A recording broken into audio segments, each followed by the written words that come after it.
भाइयों को मेरा नमस्कार। प्रेम से आइए भाइयों, प्रेम से आइए भाइयों, आपस में रखो मेल और प्रेम से बैठकर देखिए चाचा भतीजे का खेल। हम ही है ब्रह्मा, हम ही है ब्रह्मा, हम ही है विष्णु, हम ही शंकर कहा है, हम ही त्रिलोक के स्वामी, तो घट घट में सब यहाँ।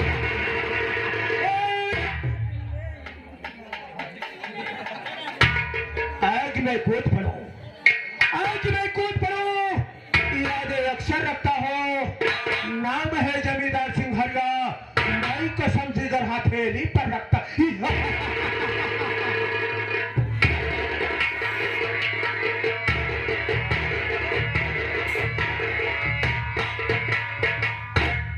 वाह बेटा पवन पागल और हराम फैसले केसरिया,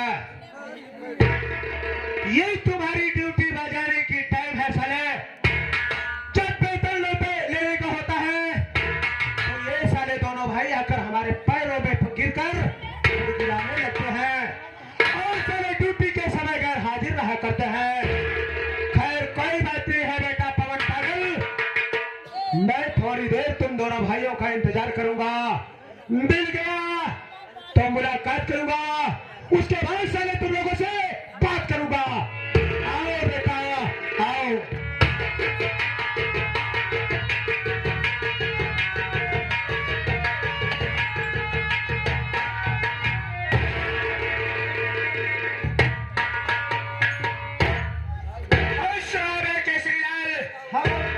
सबसे पहले ये बता बेटा, जिस स्थान पे खड़ा है ये स्थान कौन सा है?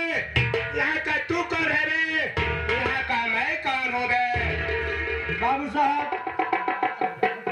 यह स्थान के बाबू साहब हम नौकर है बाबू साहब और जमींदार है बाबू साहब।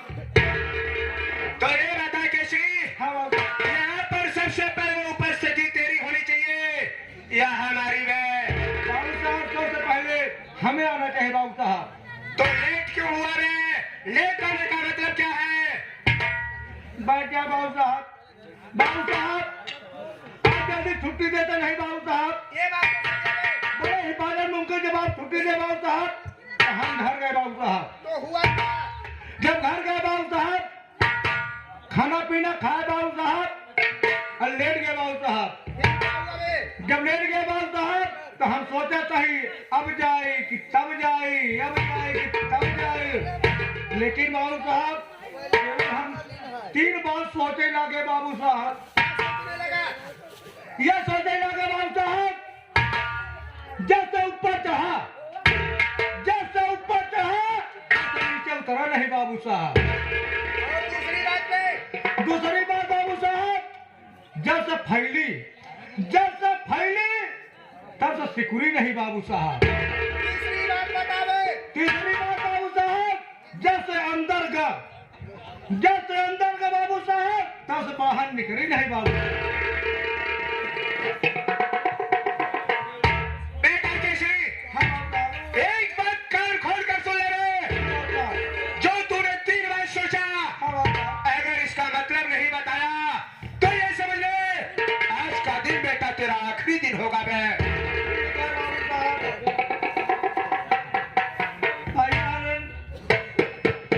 आकाश, आकाश जैसे ऊपर चढ़ा आकाश तब से नीचे नीचे उतरा नहीं बाबू साहब। बिल्कुल सही है बेटा। ये धरती माता, ये धरती माता जब से फैली बाबू साहब तब से सिकुड़ी नहीं बाबू साहब। ये भी सच है। एक मुर्दा, एक मुर्दा अगर इसको कब्रिस्तान में इसको गाड़ दोगे बाबू साहब, जब से अंदर गया तब से बाहर निकला नहीं बाबू साहब। ये दूसरे बात सोचने के बाद किया क्या बे? तो बाबू साहब भागते भागते भागते भागते बाबू साहब दरबार में आके हाजिर हो गए बाबू साहब। जो गुस्ताखी हो बाबू साहब, हमारे गलती को माफ कीजिए बाबू साहब। केसरी, हाँ बाबू साहब। तो हमारा बहुत पुराना और वफादार नौकर है बे। जी बाबू साहब। इसलिए आज तेरी ये पहली और आखिरी गलती होनी चाहिए। ठीक है बाबू साहब। आए हुए जनता जनार्दन से मेरा परिचय बता देवे। बाबू साहब बाबू साहब कितना दिन हमारा राजा आके आजा करत रह गए बाबू साहब। जब हमारा राजा मर गए तो हमार बाप आप बाप करत रह गए बाबू साहब। जब हमार बाबू मर गए बाबू साहब तब हम आप करत रह गए बाबू साहब।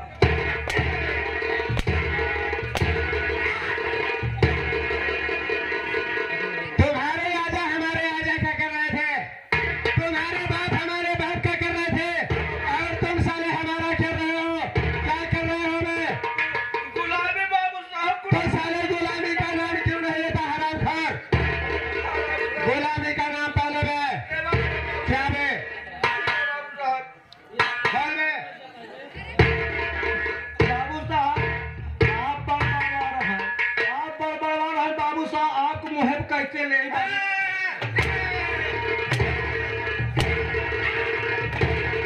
हमारे मुहे पे कैसे लेगी?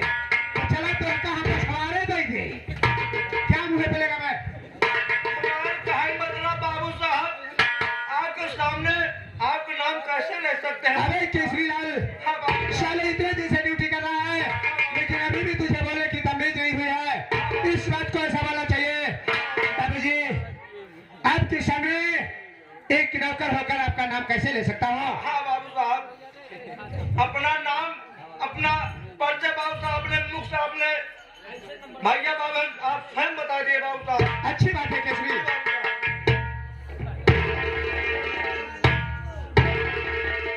हाँ तो पिता तो बुजुर्गों, नवयुवक साथियों, नन्हे मुन्ने बच्चों तथा आए हुए माताएं और बहनों, आप लोगों को अपनी संगीत की दुनिया में ले चला हूँ।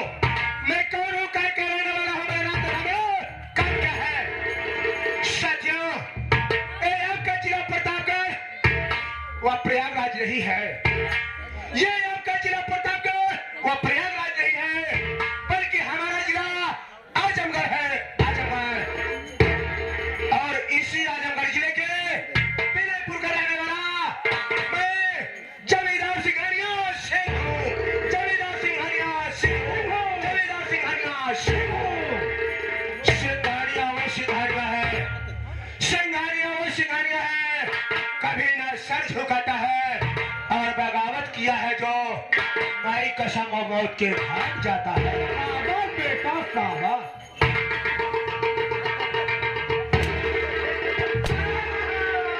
बेटा किसको बोला बे? बेटा किसको बोला? दिमाग को। साले बोलने से पहले दिमाग का ढक्कन खोल लिया कर दे।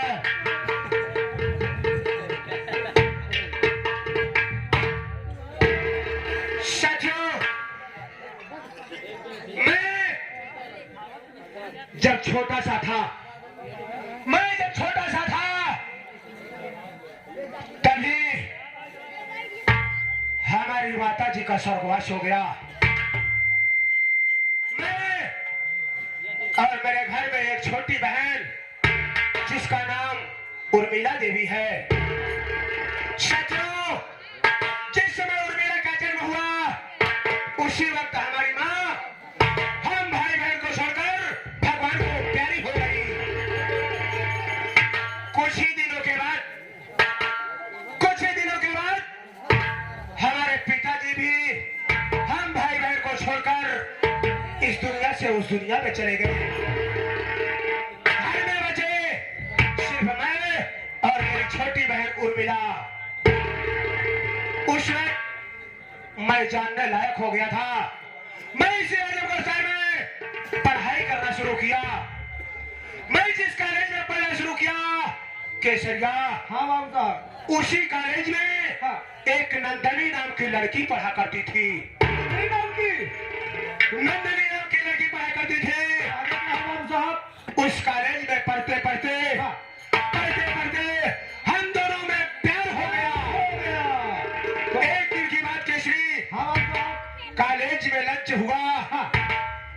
कॉलेज में लंच हुआ, मैं अपने नाश्ते का टिफिनदान लेकर बगीचे की तरफ गया और एक पेड़ के नीचे बैठकर नाश्ता करना शुरू कर दिया।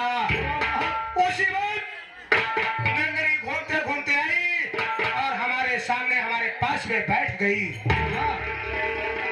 तो मुझे एक निगाह से देखती रही। देखते ही देखते उसने कहा, सिंघानिया सिंह। मैंने कहा, बोल नंदनी, बात क्या है? उसने कहा कि मैं शादी करूंगी तो सिर्फ आपसे करूंगी, अन्यथा कुंवारी रह जाऊंगी। तो आगे क्या हुआ? उसकी बात सुनकर मैं भी आवेश में आ गया और मैंने उसके सर पे हाथ रख दिया।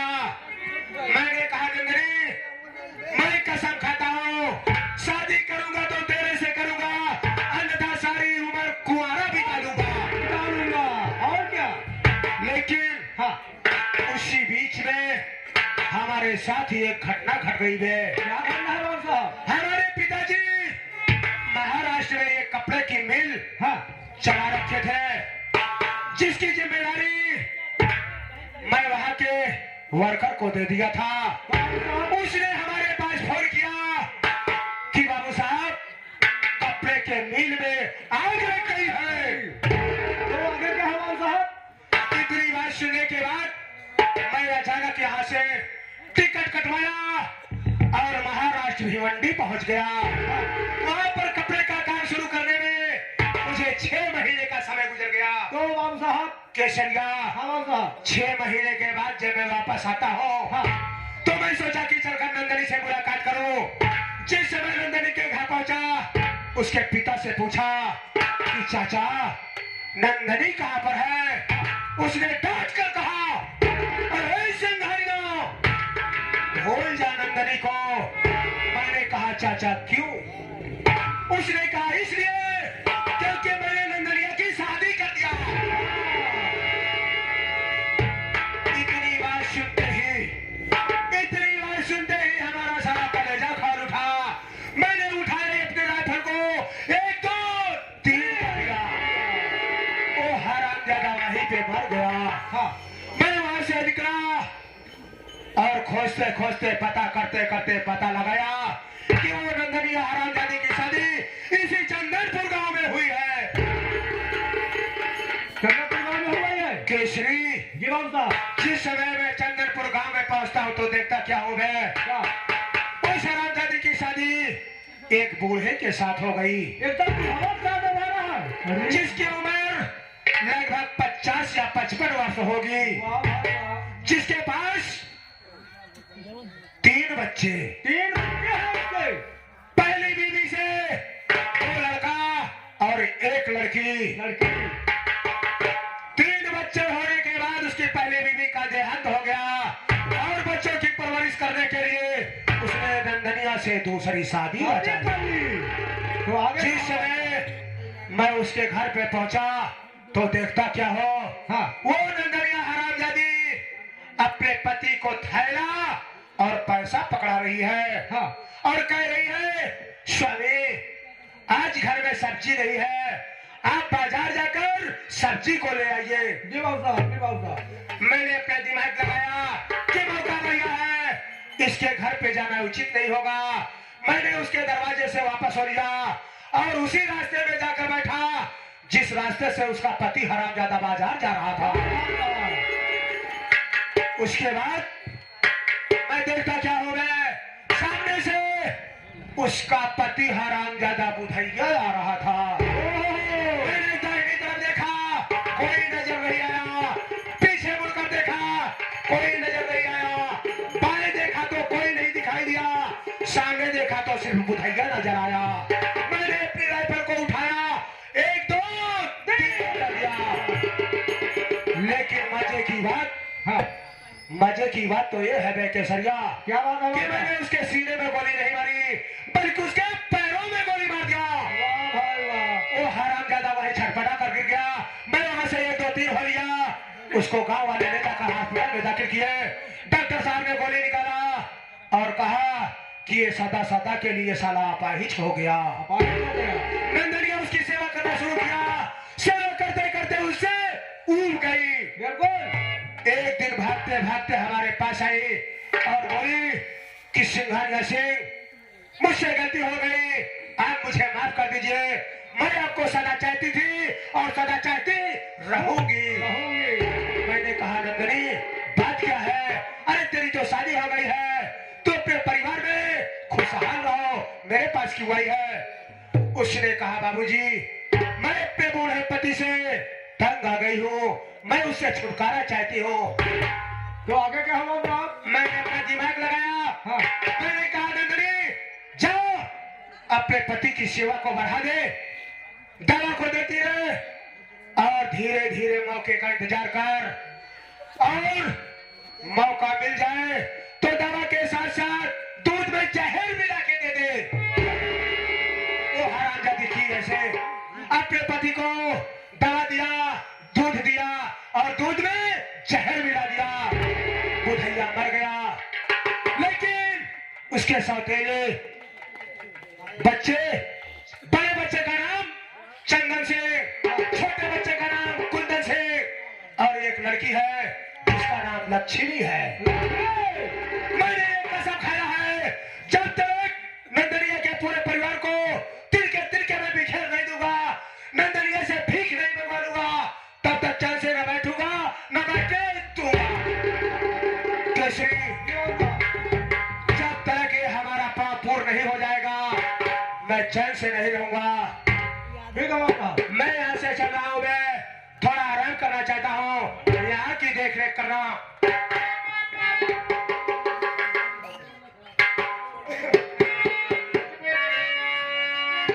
पंजाब के बोतल में, पंजाब के बोतल में कश्मीर का पानी है।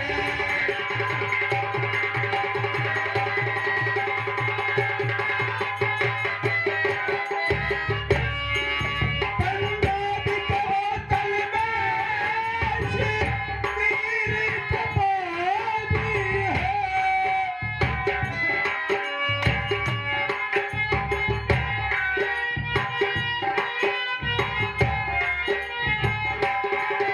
कश्मीर का पानी है, जो पी न सका इसको